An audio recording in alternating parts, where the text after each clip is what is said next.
Challenger disaster. Really? It's an escape mechanism. How is that? Well, if you go on the side, you'll see the straps. They hook a strap onto their harness and jump out the hatch. Oh my And God. they're going 17,000 miles an hour. How do you, there's no way you're going to survive. What this was a tube that extended out past the wingtip. So they slid down the tube and off the end of it, and they wouldn't get hit by the wing. Wow. Good thing I never had to use that. Well, the Challenger astronauts would have survived if they had it. Really? Yeah. Wow. That's crazy. But go take a look at the famous space flight. I'm going to all the privacy. This is the entrance hatch.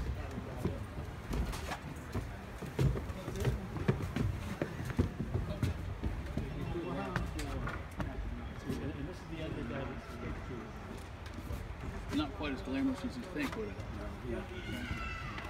But apparently there was some prestige to being in that center seat right behind the console.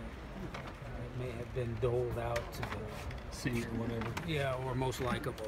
All right, so you voted on the island. Yeah. All right, Yeah. thank you very much. I don't know if you've ever seen the transcript or what purports to be the transcript of the crew. The first one that blew up. The Challenger? The Challenger. And it was a scientist, a female from. Teacher, what, Jim McAuliffe?